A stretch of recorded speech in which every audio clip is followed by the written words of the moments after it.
Okay, thank you very much. Good afternoon, everyone, and welcome to SIDA and to this seminar where we are very happy to launch the IFAD 2021 Rural Development Report on transforming food system for rural prosperity. My name is True Shedvin. I'm heading the unit for global sustainable economic development here at SIDA, and this is the unit from where we are managing most of the support to IFAD from SIDA. And I have the great pleasure to welcome you all here. I guess I feel quite excited that we're having a physical meeting and a seminar finally in real life. We are also digital, so it's a bit hybrid, but we're mostly focusing on the physical room. I would like to particularly welcome Mrs. Satu Santala, Associate Vice President, IFAD. Thank you very much for coming. And also Ms. Romina Kavatasi, who is lead economist at IFAD. Thank you so much for traveling to Sweden and taking your time to launch the report here in Stockholm with us. I also have the great pleasure to welcome the panelists. Mr. Carl-Johan Lagerqvist from Swedish University of Agricultural Sciences, and Mr. Jens Berggren from the Federation of Swedish Farmers, and of course our moderator, Matthew Fielding from Stockholm Environment Institute. And you will hear more about these people as we go along, and Matthew will lead us through the seminar. I would also like to extend a warm welcome to all of you who are here in the room. It's fantastic to see you, and also to those who are joining us digitally. This report comes at a very, very critical time. I think we are all aware of that. We already saw a negative development when it come to food security, and now with the current developments, it's becoming even more critical. We've seen the consequences of the COVID pandemic on income losses and on food prices, which have had devastating effects on people living in poverty and vulnerable groups. And now we see with the war in Ukraine that these effects are being further aggravated.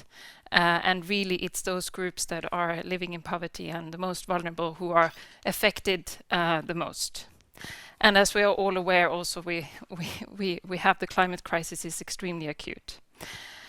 In this highly concerning context, the report concludes that global food systems are failing in being fair, green, and sustainable. And this is manifested by many groups, not least those in vulnerability, not having adequate access to food or nutritious food, which results in malnutrition and starvation. The UN Food System Summit in 2021 also called for a transformation of the world's food system. We are faced with a difficult challenge, or many difficult challenges. The report that will be presented today gives us examples on what we can do and gives recommendations on how we can jointly take action to handle this situation. I find it particularly interesting how the report shows that the issues are so interlinked.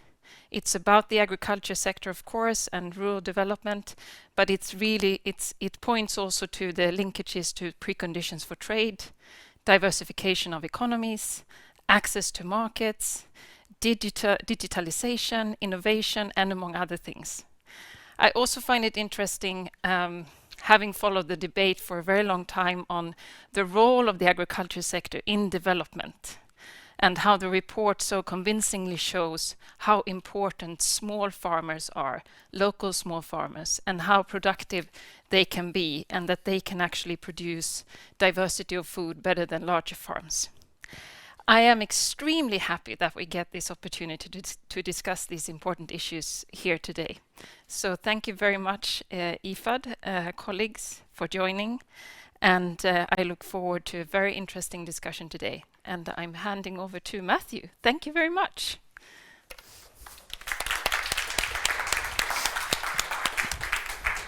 Thank you very much, True. It's a pleasure to be here this afternoon. I hope everyone can hear me and see me fine. No screens today.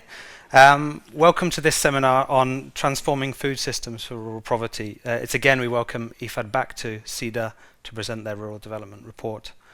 As Truya said, my name's Matthew Fielding. I'm from the Stockholm Environment Institute, a research institute connecting science to policy.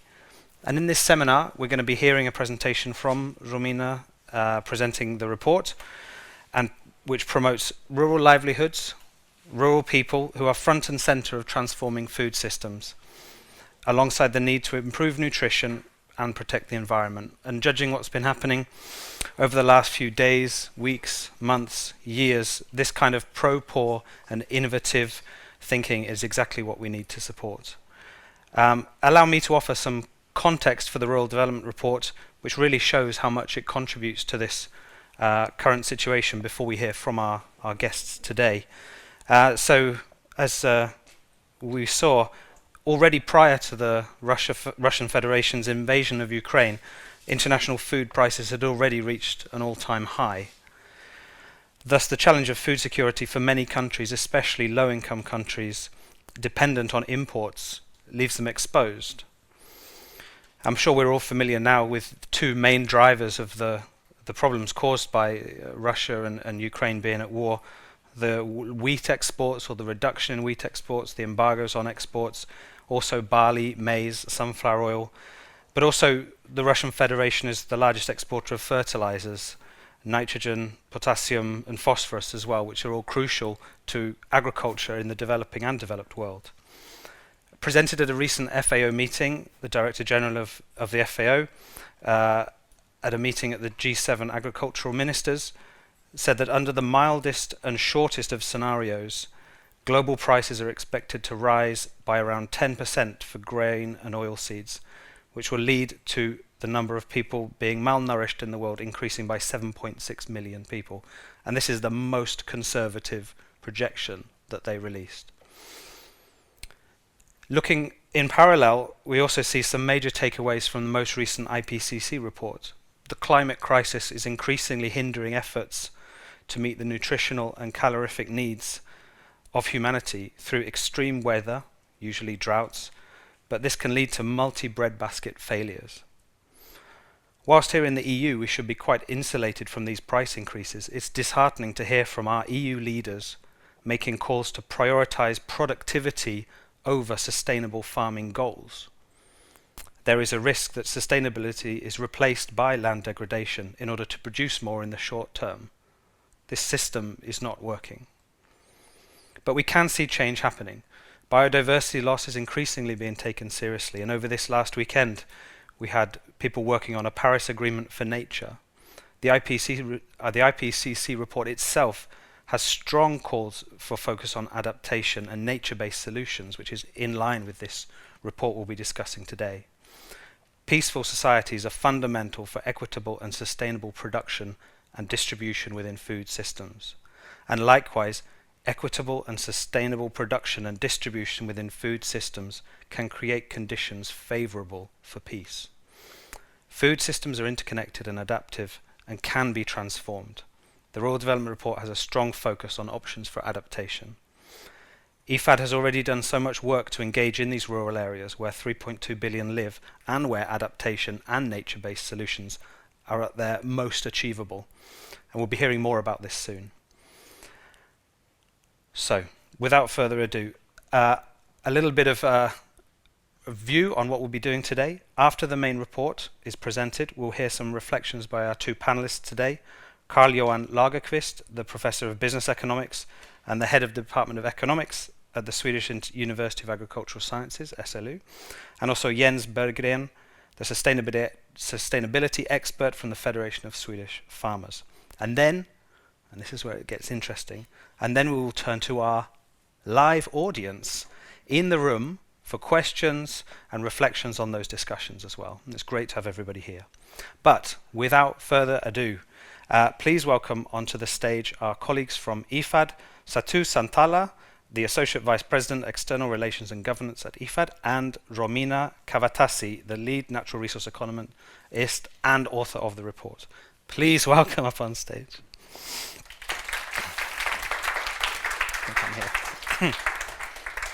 Thank you, Matthew. Welcome. I'll pass it over to you and then to you, Romina. Thank you very much, and a good afternoon. Lovely to see you all, also on my behalf and on behalf of IFAD here today. And a very warm thank you for SIDA for the hospitality and for actually organizing this event. It had been a recurring event annually that we did, presenting this IFAD's annual rural development report. And I guess now we've come to value so much being able to do some of these things again. And of course, so extremely happy to be here after 2 years of a pause in these events. The Rural Development Report for 2021 is a key publication for IFAD. It was first presented on the eve of the Food System Summit last year in September. And this report really reiterated that food systems need to deliver adequate nutritious diets for all, and then in addition provide decent livelihoods for all who are involved in this chain of growing, processing, storing, marketing our food, particularly rural small-scale farmers, and to do all this within the limits of the health of our planet. And as Trua, you said, it's no simple task. And this is indeed the focus of the report that is themed Transforming Food Systems for Rural Prosperity, and really offers some practical solutions in addition to analysis. We really at IFAD know that smallholder farmers are the key for rural prosperity, and that's the focus that we have very strongly. Small-scale farmers, they produce about a third of the world's food on less than 11% of the land. And they are, at the same time as they're important producers of food, they're also especially prone to be themselves experiencing hunger and poverty. So it's a very important group to be focusing on. And the report really makes very strongly the point that it's important to facilitate the smallholder farmers to be more resilient to external shocks, such as climate change shocks and the rapidly changing circumstances. And sadly, of course, the report is more timely today, or even more timely today than it was when a few months ago when it was first launched. And of course, I'm talking about the devastating impacts of the war in Ukraine, and the impacts of which go well beyond Ukraine and the immediate neighboring countries. At IFAD, we are particularly concerned that the conflict risks or is already disrupting global markets, rural enterprises and supply chains, that may have very long-term negative consequences for small-scale producers globally and the poor overall, and food security impacts. And let's not forget that small-scale producers are already reeling from the impacts of the COVID-19 pandemic, droughts, cyclones, and other natural disasters. Their incomes are expected to be affected right now again by rising costs of inputs, reduced food supplies, and disrupted markets. And as any crisis, the burden falls hardest on the poorest and the most vulnerable in societies who have least room for maneuver and resilience. What we're seeing today will have very devastating impacts on food supplies in many countries. Our teams from the different regions and from the projects that we're working on are already seeing impacts and are foreseeing quite grave circumstances in many places, and we're of course monitoring the situation as it evolves. For example, in Somalia, with an estimated 3.8 million people are already severely food insecure. And now the costs of electricity and transport have spiked due to fuel price increases. And of course, severe concerns for import of food items. In Egypt, prices of wheat and sunflower oil have escalated due to Egypt's reliance on Russia and Ukraine for 85% of its wheat supply and 73% of its sunflower oil. So these are some of the examples of the on-the-ground circumstances that we're already seeing. So the findings and recommendations and the call for action of the Rural Development Report is really very timely. And I really look forward to the conversation today on how we can move this agenda forward, given the increasing pressure on our food systems and on the small-scale farmers who are so key to this agenda. I'm very proud of the very long and deep collaboration and relationship between Sweden and IFAD. And of course, as a Nordic member of the IFAD senior management team, I'm of course, it has a very special meaning to me, so I'm very proud to be here today. And IFAD is a very reliable partner for, Sweden is a very reliable partner for IFAD. And with a 60% increase in your contribution to our latest replenishment round, IFAD 12, we really have also a strong signal from Sweden that you are really you consider IFAD a relevant partner for a long-term partnership in building rural resilience to external shocks and poverty and hunger eradication. But with these few words, I really wanted to show my appreciation for this event, and then I will pass the word to Romina for presentation of the report. Thanks. Thank you. Thank you, Sadhu.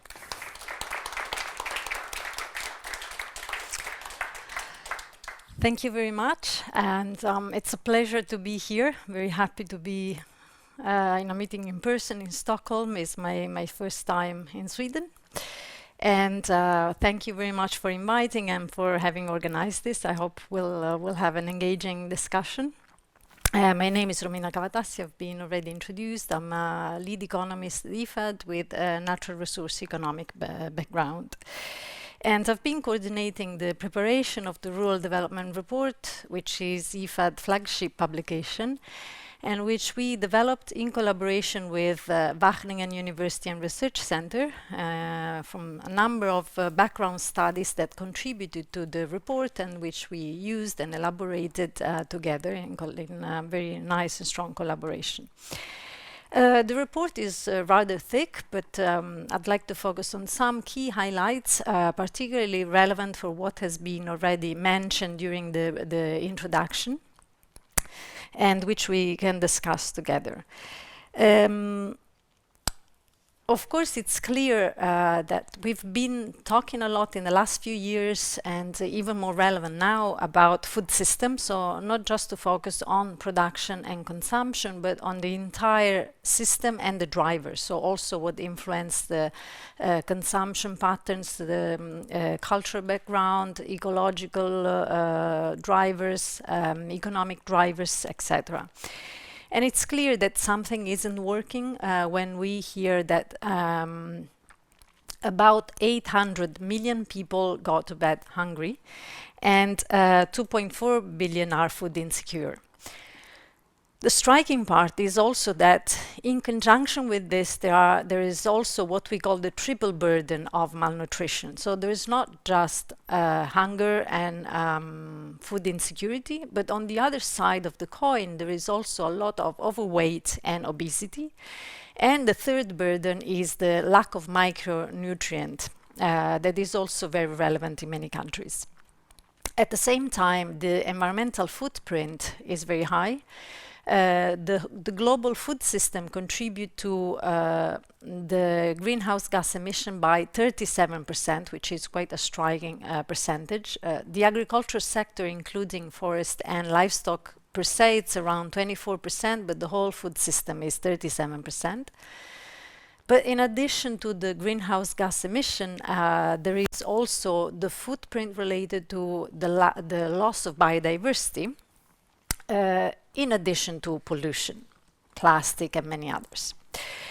So it is unfair because those that feed us go to bed hungry, many of them, is inadequate for the triple burden I mentioned, and it's inefficient for the contribution to the impact on the environment.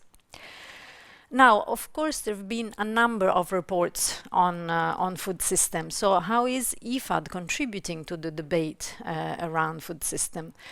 Well, I mean, our lens looking at the food system and its malfunctioning is from the point of view of the rural poor. And that is because IFAD's mandate is to focus and alleviate poverty and develop the rural areas of the world. And so that is the way at which we looked at food system and the transformation that is needed. So our starting points was what are the outcomes that we would like to see, which of course shouldn't reflect the food system of developed countries, because we are having a high environmental footprint. And also in terms of social inclusion, the developed world has many things to fix. So the thing is, we would like to see a food system where outcomes related to the environment, to livelihood, and to nutrition, so food security, but also a better and healthy diet, are achieved. And then from looking at this from the lens of the rural poor was, okay, what are the pathways? What can we do to address these issues? And what are the requirements that are needed? So this is the way we approach the study. And I'd like to draw your attention to this slide, which has already been mentioned, but perhaps seeing the statistics and the bars is even more effective. And this shows that most of the farms are very small, below 2 hectares. Still, and we know, we've heard that 3.2 billion people live in rural areas of developing countries, and 500 million work on less than 2 hectares of land.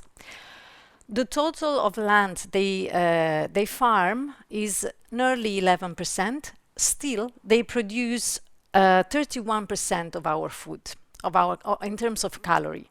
So this tells us how important they are. They are important to be in the picture for a matter of justice and fairness, but also because they are an important part of the solution. So in terms of what can we do?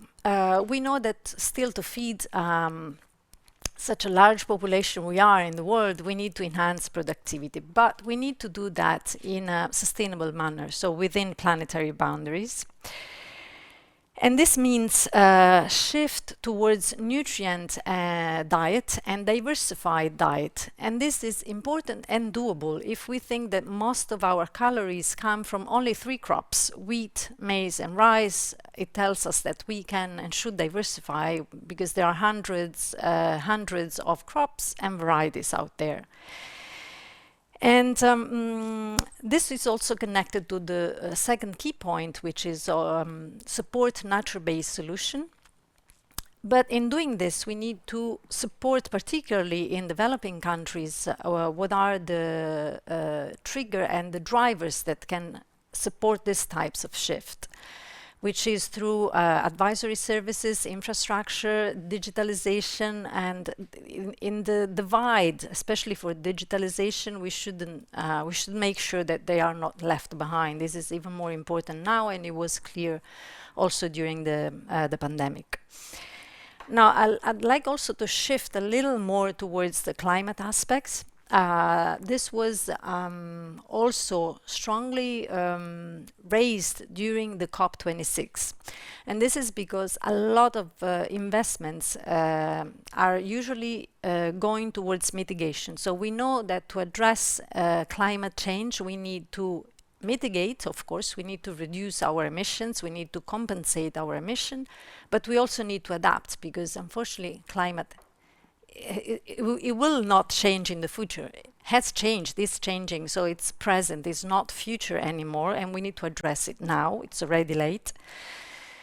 Just 1.7% of total climate finance goes to smallholder farmers. It's a very tiny fraction. And of this tiny fraction, very little goes to mitigation. Again, most goes to adaptation.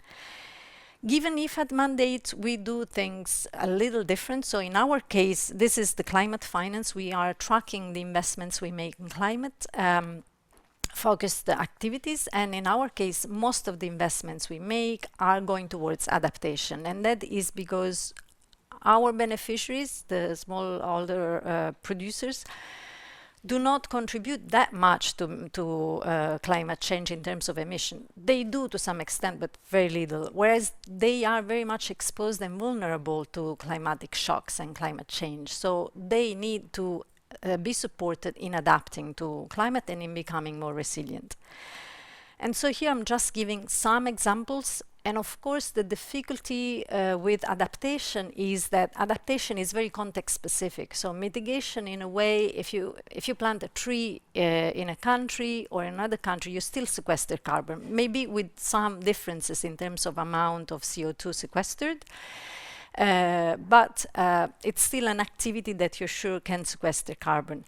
Adaptation, on the other hand, is much more complicated because it's very context specific. So what you need in the drought regions of the Sahel, for example, is very different than what you need in the Mekong River Delta, where you have salt intrusion, or in the Andes, where you have erosion and you have frost and drought. So you need to be very context specific when adaptation strategies are elaborated. So some examples are agroforestry, the use of renewable energy technologies, for example, with the use of biogas, and also rainwater harvesting, but also providing advisory services, as I was mentioning earlier, like, for example, early warning system for climate, for when, for example, the rainy season is actually arriving in countries. We are seeing a delay in the rainy season. Sometimes they have a false onset of rain, so they plant their seeds and then it fails because it was just a few days of rain and then it stops again, and the real rainy season comes later. So being alerted about the real arrive of the rainy season can be something not too complicated to do, but can save their lives. Now, going back to the other recommendations of the Rural Development Report, and I'm also watching the time, is the midstream and agribusiness. So we have said that many people work on a very small amount of land. In some cases, this cannot be sufficient to guarantee livelihood for their families. And we are seeing an increasing share of people that are also engaging in other things outside of farm, outside of agriculture. It's quite a large share. Overall, it's about 41% people that live in rural areas. And of course, you can see some differences. This slide, aside from the green and blue bars, everything else is people that are working off farm, both in terms of wage labor, in terms of self-employment, doing other things outside of the farm. So this also gives us an idea of the importance of this sector and how much can be done for the livelihood of these people, also to trigger a multiplier effect and a really a transformative approach in their countries. Sorry, I need to go back. So the idea is that to invest in these countries to support everything that goes after the farm, so transformation, packaging, distribution, and which can then also trigger a multiplier effect, so attract other firms that are connected to the agribusiness and really make a transformation in the economy. In all of this, we shouldn't forget that there is what we call the peri-urban, that is developing largely in many countries of the world, and which can be a great connector between farmers, between rural areas and urban areas. Of course, in the situations in which there is very little that they can access, or in the fragile context, or, for example, when you have conflicts or real shocks, all we can do in terms of adaptation to build their resilience may not be enough.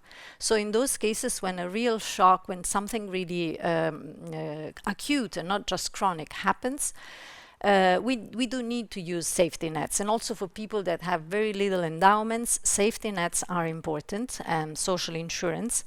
But again, the safety nets can be formulated in a way that is not just helping them today, but again, providing them with skills, with infrastructure, with support to start something that then can sustain their lives afterwards, and not just when the shocks occur.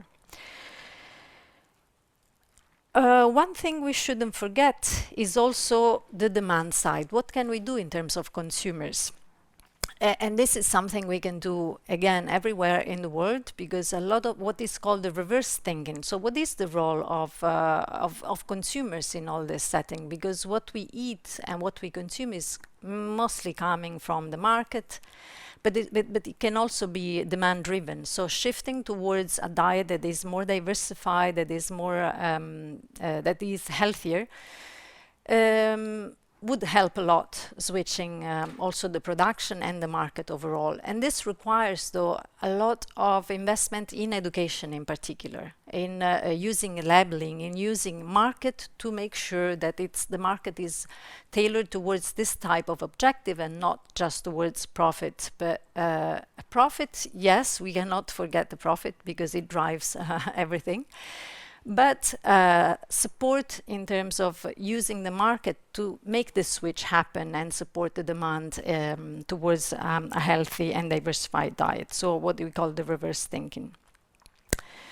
Finally, another crucial aspect is linked to the true cost of production. It has been, and this links back to what we were mentioning earlier in terms of what is the ecological footprint of the food we produce and consume. It has been estimated that the total cost is around 10 trillion. But this is priced to an amount that is around 8 trillion. This means that there is a lot of hidden costs that are related to what we pay, and which is a very complicated and sensitive aspect, because we should move the distortion and make sure that the society pays for the cost we are generating. The cost that is ecological, environmental, but not only. There is also a lot of social costs that are included here, because there are people that are marginalized or that are discriminated. And among these people, first and foremost, as we know, is gender.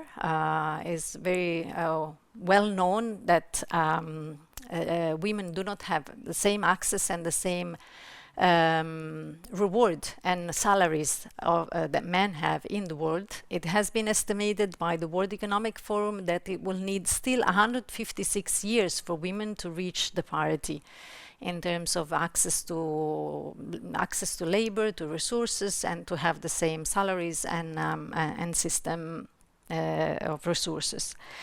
So the cost is not just environmental, it's also the social cost. The same applies to the youth. In many countries, they do not have the same access to resources and options. And last but not least, to indigenous people, who are also very marginalized and who give us a great example of sustainable production, because in their systems, you can see that they really much work with, in harmony with nature.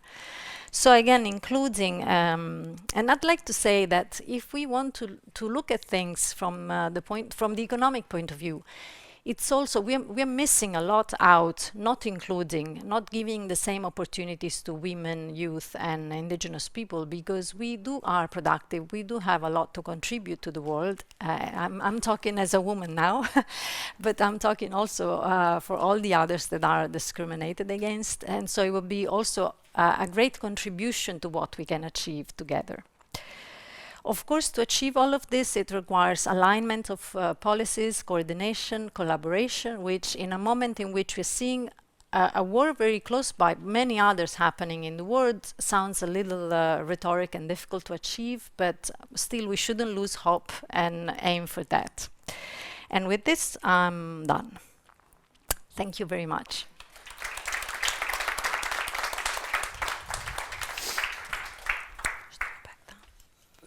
You can stay. Okay. Thank you very much, Romina. You can move a little bit along that way. Thank you Before very we much. start, can I show Yeah, of the course. report just to make a little bit of publicity? Thank you. There's also a fantastic other versions right online. You can. There's a great interactive summary with videos as well and different the chapters. website is more interactive, so now Well they have their recommended. own lives nowadays. Yeah. In the past, it used to be just a PDF to download, but now you can do an interactive. Excellent. Yeah, recommend you check that out. Okay, now we're going to invite our panel up. So please start moving. Carl-Johan Lagerqvist, Professor in Business Economics from SLU. We can clap him onto stage as well. And also Jens Berggren from Swedish Federation of Swedish Farmers. Please come on. You can. We're kind of in a line here. In a line. That's how we're Okay. going to be working. Yes, fantastic. So, Carl-Johan, so what we're doing is our panelists have been asked to review the report, give their kind of thoughts and observations coming from their professions. So, hopefully, Carl-Johan, we can come to you first for your thoughts and reflections for Romina. Thank you. Okay. Thank you very much for your presentation and also for the report. I think it made for an excellent reading, and it's kind of very well prepared I have one kind of thing that struck me, and I'm kind of, as a researcher, I'm kind of looking into the details, and there is a figure on page 270. So I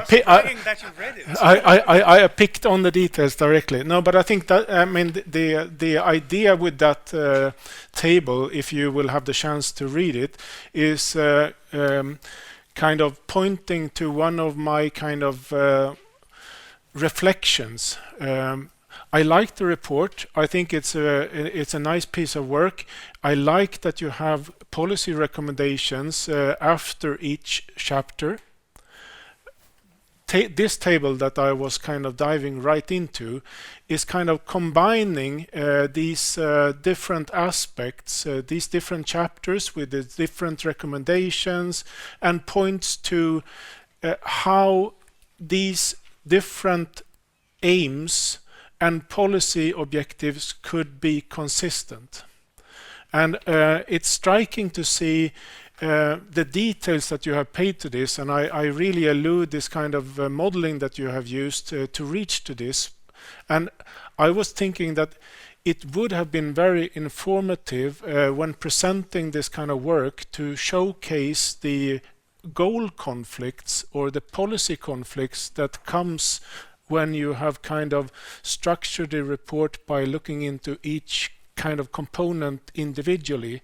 So I think there is a hidden treasure here for kind of capitalizing on this report, and that kind of is the interpretation of that table. I don't have it on the screen here, so we wouldn't go into details, and I think there is no kind of reason to go into detail, but it's here, and I would definitely kind of use that as a cliffhanger to really read the report so that you can get to that table and kind of figure out how these boxes are related.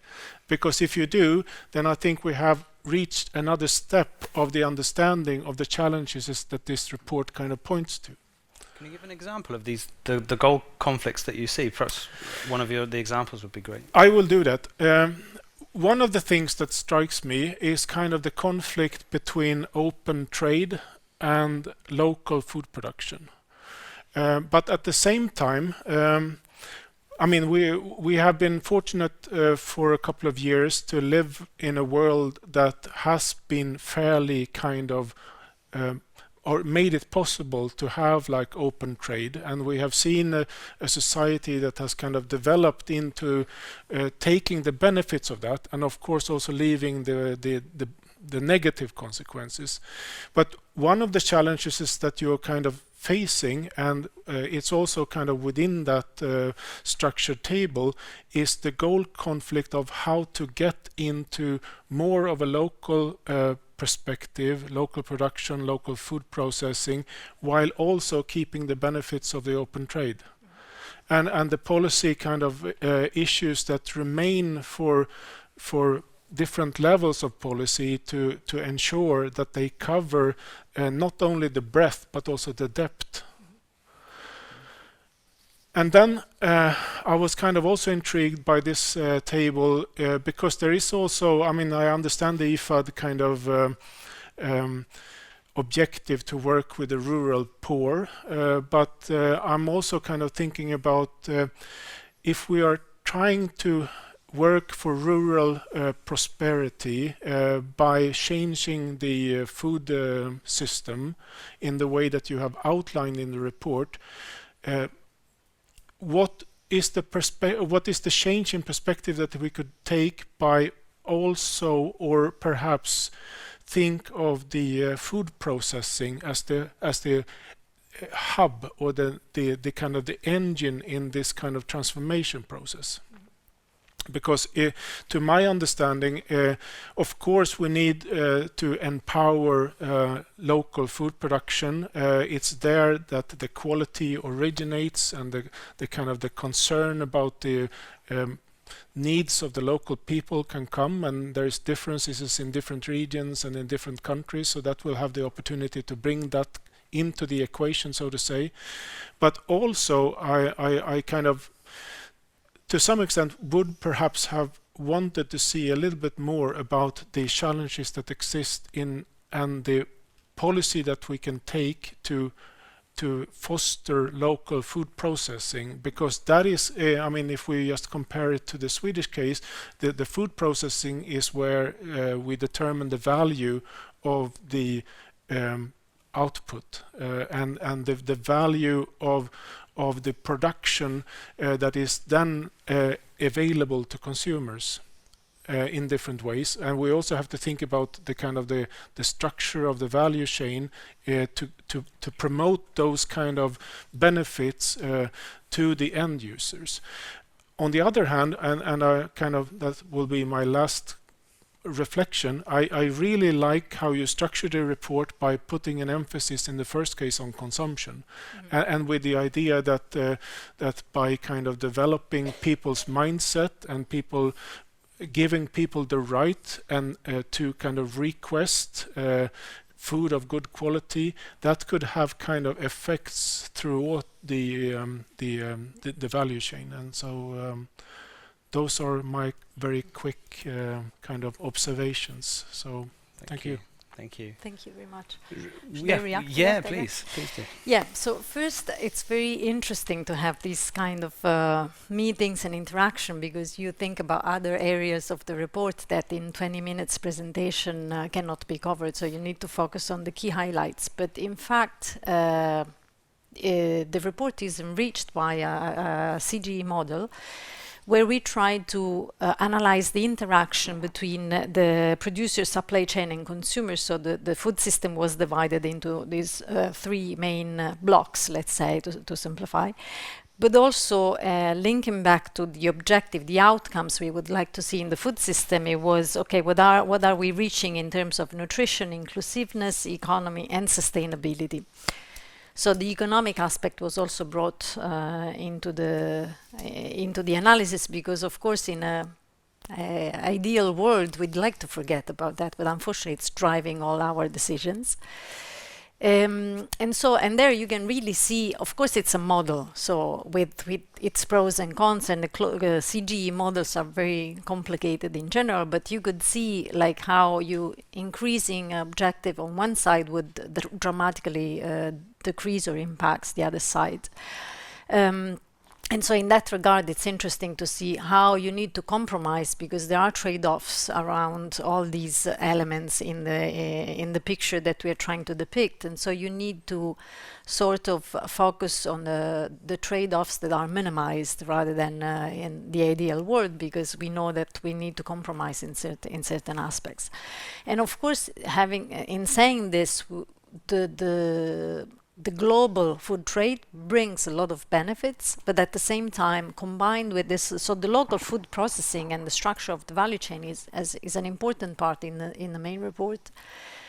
And it comes here, and I'm glad you pick out this element, because it's one area where we should invest a lot. And in terms of improving the structure of the value chain, that is something that could bring terrific benefits, just connecting the farmers to the market, for example, even in developing countries, but even here, because even in our countries, the very little of the profit goes to the farmers. Most of it is lost along the chains, and this is because these chains are very long and inefficient. So a lot of the margin is to the intermediaries, and that is, I'm not saying it's useless, it's totally useful, because you need to have somebody that picks from the farm and brings to the consumer, but some regulation to address the distortion that are in this value chain would help a lot rebalance out the profit that goes to the different agents in the system. And this is particularly true for the small farmers in rural areas, because they have more difficulties connected, for example, to achieving the standard that the market is requiring, or they are so tiny that putting them together in many contexts, for example, in many of our projects, when we manage to link the projects also with the last mile, that is just connect them to the market, that makes a huge difference. Now, in terms of the other thing you mentioned for local food processing, again, equipping farmers, for example, simply with cooling facilities and reducing the losses would be a gigantic effort if we make this worldwide. So just to give you a practical example that always help picture the situation, in a project that was implemented in Indonesia, this was fishery, so it was coastal development. Most of the food was lost if they didn't manage to sell it the day after, because we're talking about fish, so it's very perishable. So simply equipping them with a fridge or with ice, and so with a main building where they could meet, they agree on pulling things together to sell to the market, connecting to the market with the mobile phones. So they have created these small groups of fishermen, in that case, that have been better equipped with technical competence, with also fishing tools and vessels, establishing rotation, because they were depleting also the fish stock, in some cases also using illegal approaches like bombing, so the fish comes on top. Whereas with better vessels, they can travel further away, and so they can respect the rotational plan. And at the same time, with the cooling facility, and then providing equipment and money for them to start a micro business that transform the fish and connect them to the market with the mobile phones, it made a huge difference. Of course, we are talking about few communities, 60,000 beneficiaries. In other cases, it's 100,000 beneficiaries. Still, is a small portion if you look at the world at large. But these types of investments do make a difference. So when we talk about what we can do for local food processing and improve the structure of the value chain, a lot goes there, without forgetting what is more convenient to import from the outside. Yeah. Can I just give a small comment on that? Yes, quickly. Yeah, sure. I definitely understand and see what you say here, and I agree with that. And to that, I would like to add that maybe the world that we have seen over the last month make the point of empowering local food processing even more, because I think that could serve as kind of a buffer of risks. We see food shortages and we see increasing food prices, but to work really hard with policy measures in each country to develop a viable local food processing, and as a consequence of that, directing also the upstream actors with, as you say here, different types of storage facilities, or by directing them by different quality standards, the local society can can have a higher capacity to buffer for external shocks. And I think we need to take into account this kind of the need for the future to be better able to secure the situation, the food situation among the local people, and that will also lead in the longer term to kind of priorities, giving people, the local people, the rural people, a better way of living. Yeah. Thank you. It's a good area for discussion as well. The case of like food self-sufficiency of different countries, and to what extent should countries, how the market helps or hinders that status. Okay, thank you very much, Carl-Johan. We'll move over to Jens. Please give us some thoughts and reflections. Yeah, first of all, I have to apologize and actually come clean. I haven't read the report. I didn't get to page 250. There we go. Thank you. I did read the overview and I found it very interesting, but apologies for that. I'm sure all the questions I have would have been answered had I read the entire report, of course. It's perfectly fine. But you'll tell me that. No, I liked the report, or the parts of it that I read a lot. I think there's a lot of good stuff in here. There's a couple of things that struck me when I read it. One is that we are talking about transformation, and of course transformation is very popular. I mean, we see something bad and we want something better. My fear is that we are kind of, in a sense, in the world making some kind of pawn sacrifice, in the sense that we're trying to change the things that we feel are easy to change, the others, not ourselves. So we're saying, you farming need to transform for us to continue as usual, because I want to continue flying to Thailand on my vacation.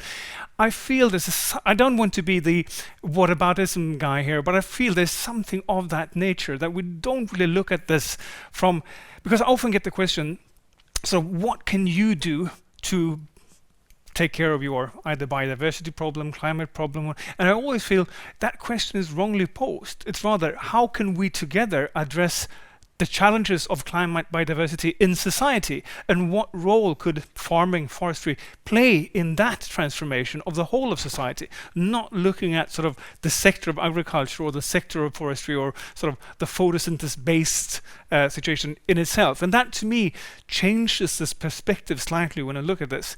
But as I said, I like the report a lot. I think it's excellent in many cases.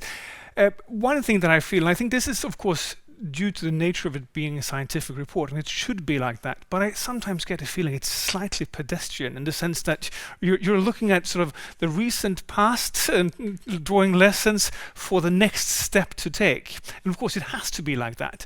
But I feel in the world when things, especially now in our sort of nearest future, is very hazy, it's difficult to understand where we are, and there are so many goal conflicts and so many different things that are challenging.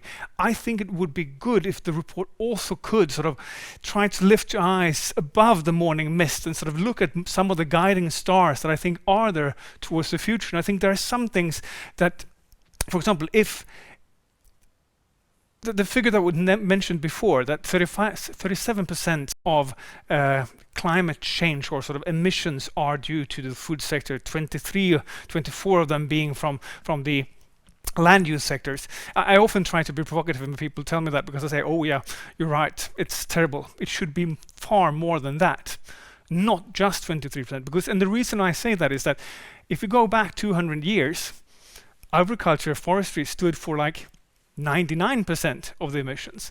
And in a future when we have kicked the fossil habit, it will probably be up there among 80-90% again. And I think there's also something there, because if we see, it's sometimes very hard to know, especially when things are as difficult as they are right now, to know what would be good to do. I mean, to find the right solutions is tricky when things are like that. But I think what we can do is turn that question around and say, what should we not be doing? What is bad to do? And clearly, I feel that sort of the kind of fossil use that we have in the world today, that is a bad thing. We know, I mean, in any definition of sustainability, digging and using up finite resources cannot be sustainable. So we know we have to get rid of that. When that happened, we are in a completely different world, because when we don't have the fossil fuels that sort of fuel our entire economies today, we will have to live on the things that we know kind of remain. We have to recirculate all the materials that we have here, and we have to rely on photosynthesis. And in that world, when sort of farming and forestry will be the engines for our entire economies, some of the things that are in the report, I mean, being a lot of the poor countries are agricultural based and have a hugely sort of large part of their economies are agricultural. A lot of the people living out there in the rural areas are agriculturalists by nature, so to say. But that is not a bad thing then. In a world when agriculture is the engine again of societal well-being, those things are actually good things. That is something that you can build upon. That is in a sense a treasure trove for us to continue to develop. So I think there, I mean, what I would want kind of to see, not a world that says there are limits to agriculture or food systems in terms of planetary boundaries. Absolutely there are. But I think that we need to make room for farming and forestry and actually let photosynthesis help all of us kick our fossil habit. And if you look at sort of the agri-system and the food system, and that's also one of the things that I sometimes feel difficult in the report. You seem to have sort of talking about agriculture and food in the same way, or as sort of synonyms, and I don't think they are. I mean, agriculture is far more than just food, or at least it used to be. I mean, today 60% of our clothes are made of oil. In a not too distant future, I hope, we would go back to build more of our lives on what we can get from farming. And then, of course, there, I think, if you could, it would be speculative if the report could do that. But I think some type of chapters, or one chapter of that nature, would probably help us. Because I feel, to some extent, we are kind of left with having to do that kind of guesswork ourselves. And you are the ones who are experts, so you could have guided us with your expertise in sort of drawing out some of the conclusions. What would this mean based on the world that we see there above the well, where the guiding stars are? And then, of course, it wouldn't be that pedestrian, because then we actually would have a chance to say, in what direction do we need to take that giant leap that we definitely need to take as societies? And also there, I think, another problem, of course, you list. There's Jens, maybe we'll pause you right there, because I'm absolutely sure Mina would like to respond. I can go on for long, so it's good that you stop me. Let's have an intervention now, Mina, please. So thanks for being provocative and for raising any day. Well, I'd like first to say, though, that this report is quite peculiar or unusual in that the overview is not a synthesis of the report. It's actually rather different than a report. In fact, it was produced by a specific, it was a specific assignment. So it was something that is connected very much to the report, but it's different. So I encourage you to read the rest of it.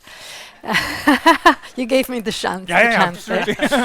And in this CG model that is quite a key annex to the report, we do analyze all these trade-offs and highlight how, and the table that he's picked up, we brainstorm a lot around that table on how these different things come up or down depending on how you insist in certain sectors instead of others. And in terms of what, so there are two things I'd like to highlight here. First of all, you're saying, what can we do? What can we do is there in terms of what the consumer what the consumer can do. So the reverse thinking of the demand, which was also, it triggered also a lot of debate.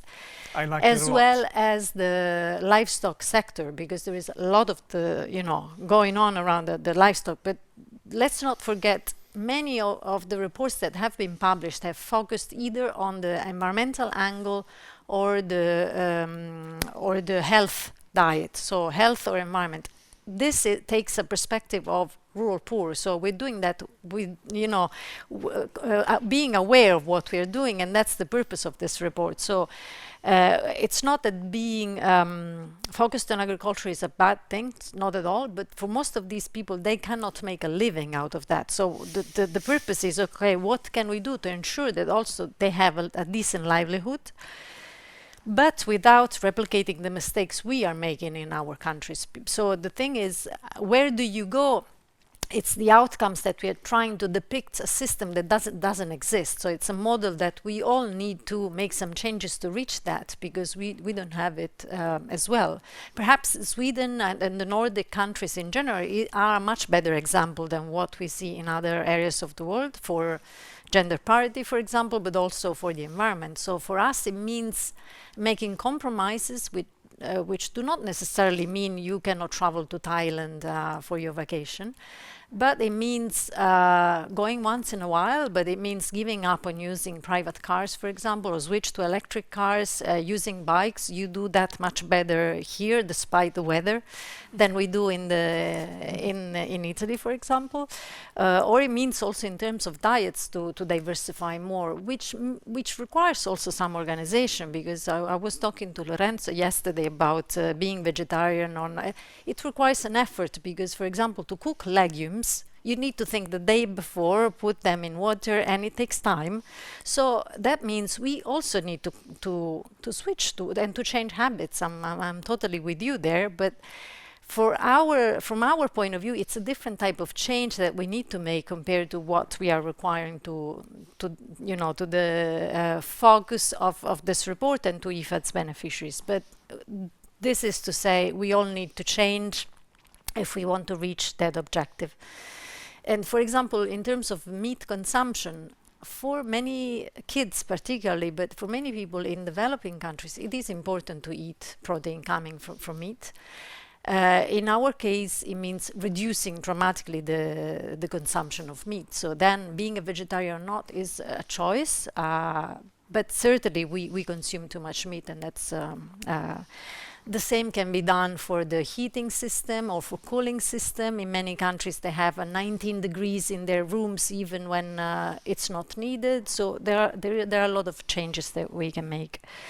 I think I'll stop there. And if you want to... No, and I totally agree with what you said, and what I wanted to get at in the end, sorry for being far too, still talking too much, no, but I also think that if we were to remove sort of the fossils from our system, if you look at the type of farming that sort of evolved after the so-called Green Revolution in the 50s.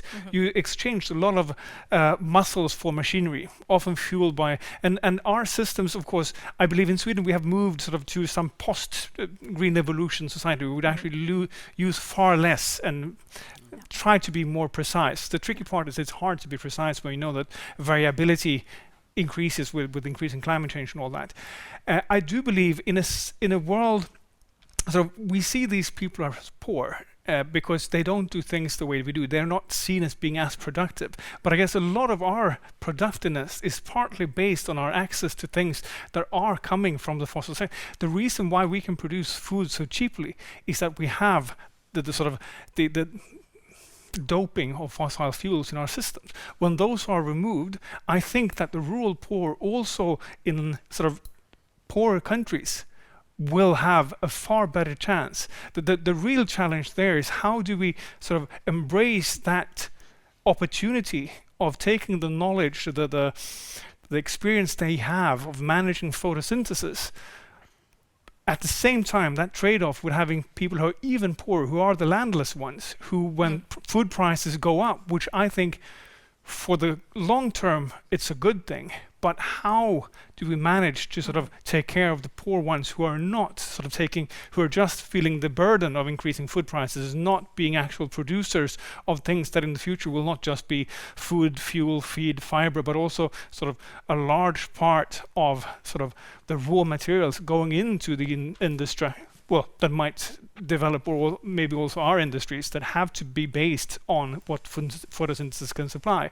So I think that to me is probably the most difficult part of it. Then I do love the report. I think the part about, but really, absolutely. I mean, you can be critical and love it at the same time. So you think so. No, but I think one of the things that you actually don't go in that trap that I many times feel people do, to sort of look at, we need to change consumption, so you farmers should change your production, but rather understand that by changing the consumption, changing the demand, you're also changing things in the actual production. Because the mistake that I guess that we've done here in Sweden is that, people voted for a certain type of policies with regards to farming, much stricter regulations than in the rest of the EU. But then when they go to the store and buy it, they're sort of faced between a choice: do I do what's best for my own pennies or for the common planet? The planet, yeah, but my own wallet is more important. And that is a terrible choice to force people to make. And they do it. I mean, we're all humans in that sense. And I think that's a really good part of the report. So thanks a lot for writing it. And I need to contradict you on one thing, though. Absolutely. At least one, I hope. At least one. That they are less productive. I mean, if you think that they're not. They are much more productive. Absolutely. I mean, these small farmers are much more productive. It depends on how you calculate it, per hectare or per whatever. Well, if you take the number of farmers, so the unit of labor, it's different matter. But in terms of unit of land, they are much more productive. I totally agree with that. So that is, I understand the compromises with your wallet, but that is in fact a market distortion. But I think I think we should move on to the next section of our seminar here. Thank you very much to Jens and to Carl-Johan. You can sit down, but we might call on you for some questions as well. But thank you very much. Well done. And now we're open for some questions from the audience. So if anybody has questions, please raise hands. If anybody's watching online as well, you're welcome to ask some questions, either carrying on the line from markets or from perhaps raising up other issues. Yes, Katarina here. Please say your name and your organization. Thank you. My name is Katarina Eriksson. I represent Tetra Laval Food for Development. We work a lot with value chain projects linking smallholder farmers, dairy farmers to Tetra Pak's dairy customers. And doing so, we help them to become more efficient, increase their incomes and so on. But what we primarily do is that we link them to the formal sector. You haven't mentioned that specifically when we talk about this very large group of smallholders, many of them operate in the informal sector. So what should we do to make them become part of the formal sector? We have a model for that, but obviously we help a fraction of the world's smallholder farmers. But what should we all do to make them become part of the formal sector? Should we take more questions? We can take one more. But can I ask if you can share the model you have? It would be interesting to hear. Yes.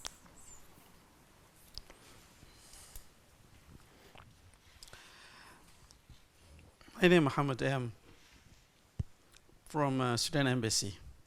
Have 2 or 3 questions, short ones.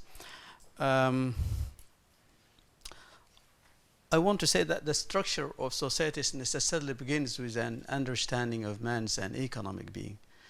And economics not only refers to the production, distribution, and the exchange of goods and services, but also describe the inescapable condition of all human existence, that man is first and foremost is a biological entity with basic requirements that must be fulfilled if his survival is to be ensured.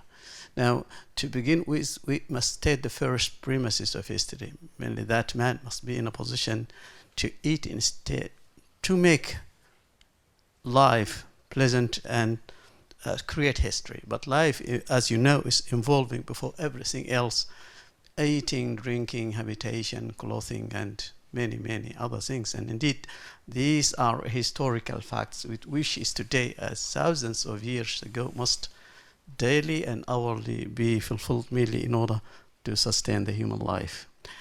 And for that, when we talk about this report today, I just refer myself back to the line of production, which is found at the factors of production, and all of you know them, the 5 factors of production, which is land, labor, capital, entrepreneur, and technology, and of course time.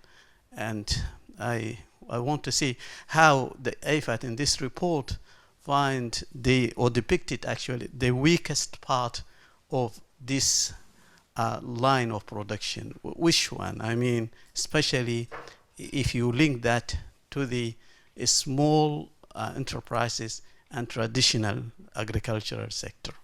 I mean, if you don't have finance, I don't know how those people in these small scale societies can work.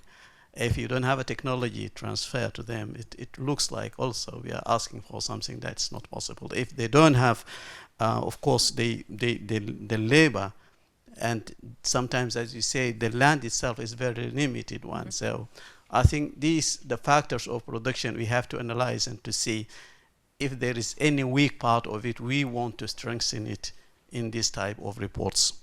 My second question is... We'll take one for now, and then we can come back to you for another round, okay? Is that right? Yeah. Yeah? Well, Okay. we can also, yeah. Yeah, we'll do two. Okay. So should they go with the answers? Go for it, yeah.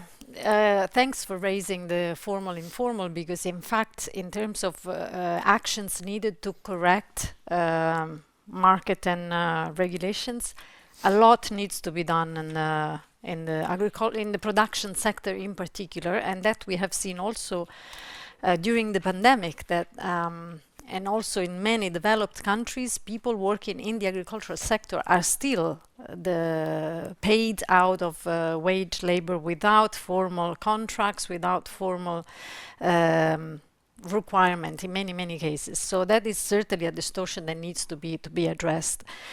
And in terms of the example you shared, that is also, and I think, and I hope the investments we're making now at IFAD, and of course IFAD is a small institution, so we're making our contribution. We'd like to see much more of this worldwide, but the most successful projects we see are precisely those that make this extra mile.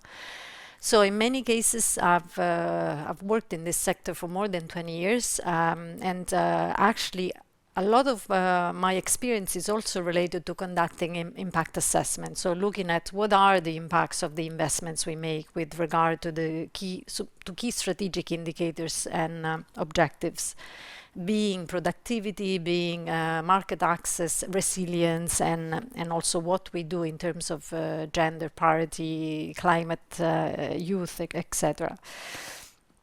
And what we are seeing out of the many projects we analyze is that when we address the whole chain, including the last mile, so when we connect people to, which is logical, I mean, it's not that we are reinventing the wheel here, but actually doing also that effort, they get the margin of the benefits they achieve, because in many cases adapting to climate, increasing the production, increasing the productivity and the production, both in some cases works. We are seeing it works. Depends, of course. We are also seeing adaptation options that work better than others, some that do not work and that we can give up on investing.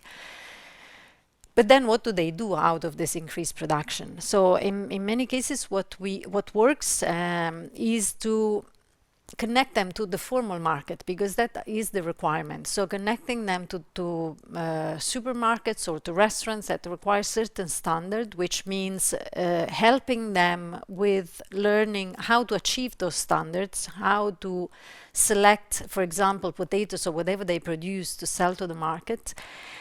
That helps reducing dramatically the transaction costs, because they, being together, they have a higher contractual power. They have had the technical support to achieve those standards and actually manage to sell to the market, and have also buyers that are pre-identified, and there is also a relationship of trust. And in many cases, avoiding that step of intermediaries, which in some countries become like a reference person, also to give them credit. So supporting these farmers also with easier access to credit or to seeds or to input, without having that dependence on intermediaries or system that then need to pay back without the choice of waiting for a better market price, for example. In some cases, that can also mean storage facilities. So if they don't have storage facilities, they need to sell right at harvest. Whereas if they can store their seeds or their harvest or their products, that helps also get a better margin. And again, if we diversify to higher value crops or hortages, again, hortages are much more perishable than cereals. And in that case, they do need support that is storage, but also processing facilities. So the answer is that we definitely, there is a much bigger effort to be made in terms of that extra mile and in terms of formalizing a sector that is still largely informal also in our countries. And then regarding the second question, yes, so the thing is that in the approach we took here is we tried to analyze the various stages at which people engaged in food system are, starting from the poorest of the poor, and in that case the solution is related to providing them with social insurance and safety nets. But the idea is not, as I mentioned earlier, not safety nets that are just supporting them today, but you don't have a long-term investments, but rather formulate safety nets. And there are good examples coming from a number of institutions, including also FAO and WFP, that have piloted system in which the safety nets can help being transformative and not just today, and they don't have somewhere to sustain their life in the future. IFAD is also pilot. I mean, we are embedding in our project some of these types of support, although I mean, it's more something we are building on in this very moment and in the years to come. A lot is also being done on reducing food losses and waste, particularly losses, because in developing countries a lot is lost. So most of them food waste, there is not that much, but the losses are quite high. Thank you. We've probably got time for, if there's any quick questions, we probably can do one more round. Okay, we have one online, perhaps, and then one in the room there. Yes, we have a question from the chat. From Sofia Bokvist from the AgriFose 2030 program, asking, the focus is on smallholder food producers. In the future, will these smallholder farms still be equally important, or will they be replaced by larger production units? Okay. Thank you. And we'll take another one from Anneli.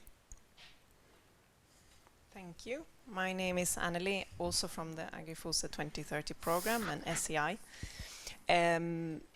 I haven't either read the full report, but I have a concrete question about peri-urban areas, which you mentioned as very important. And I simply wonder if you have specific concrete policy recommendations for how these areas should or can be developed, and how they can be better able to support smallholder food production.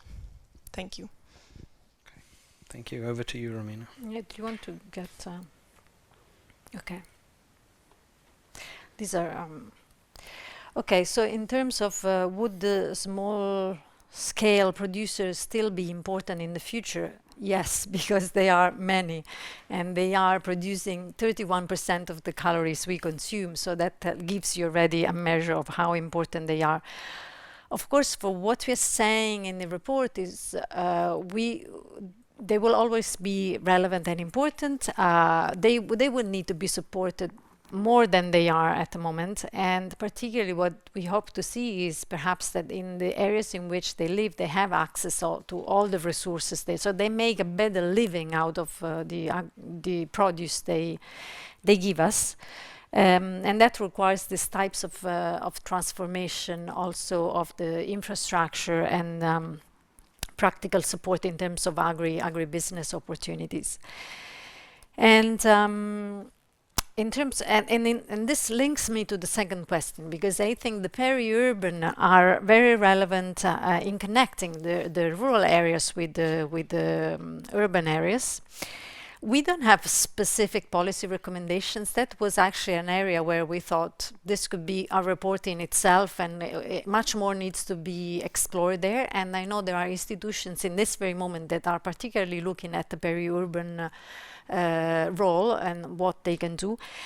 At the moment, they are a key connection, both in terms of physical connection, because they are in between rural and urban areas. So if we support the development of peri-urban also in terms of infrastructure or transport that can, or markets where the rural producer can sell their produce and the urban producer can go to buy their produce, that would be already something.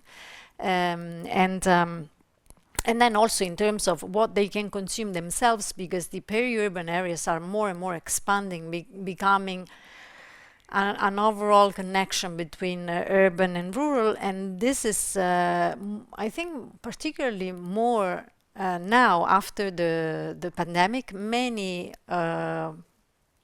moved from urban areas to live outside of the cities, so this is becoming even more important.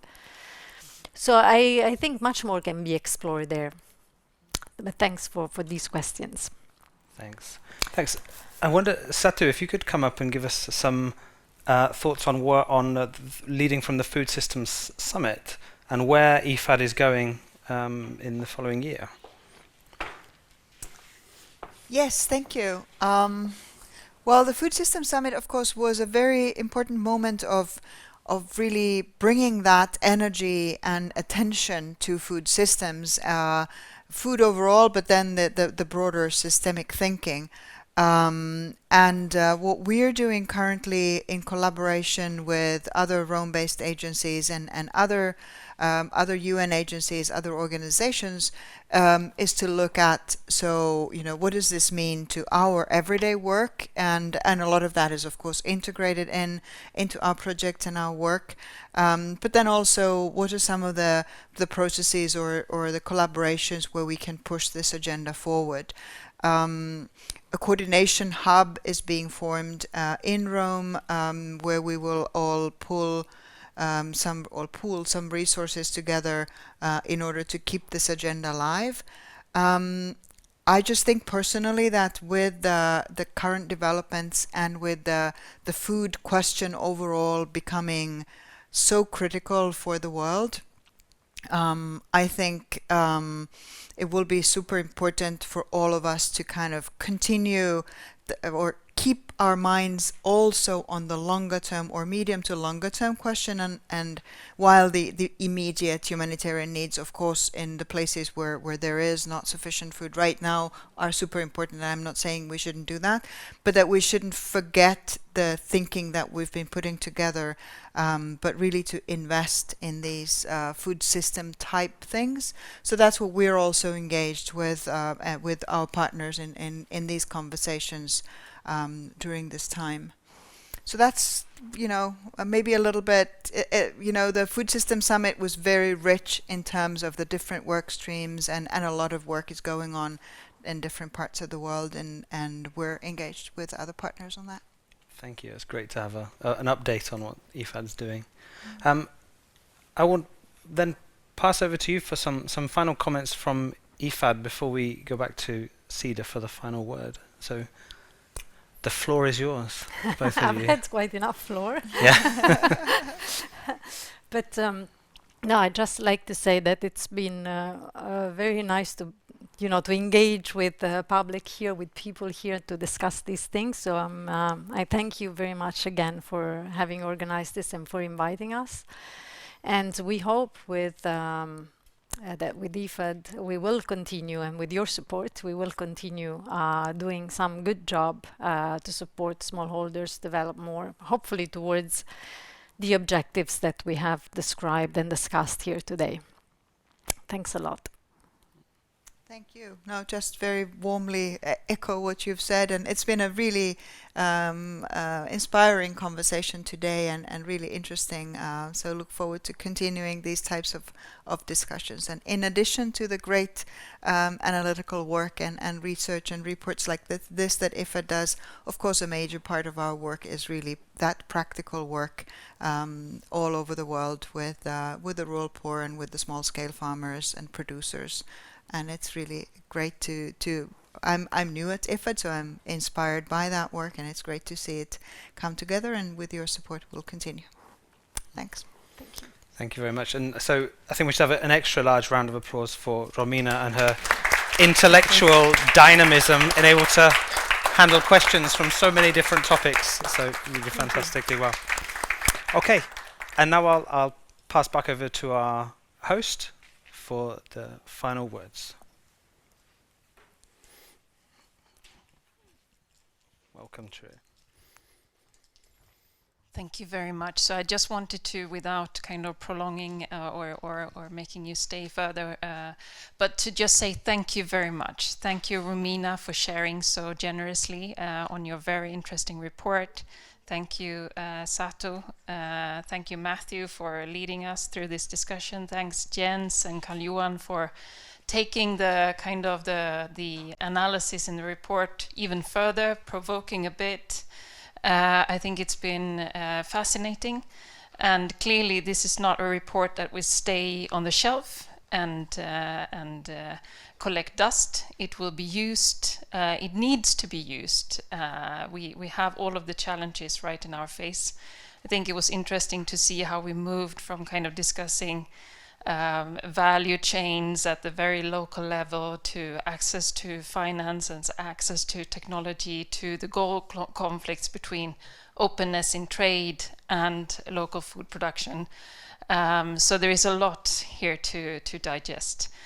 I also want to thank Emma and Mats, who have made sure that we can have this seminar.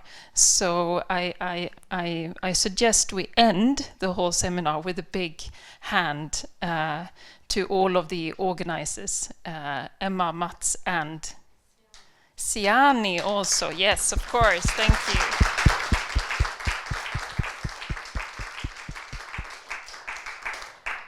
There is coffee and some fika outside. Thank you.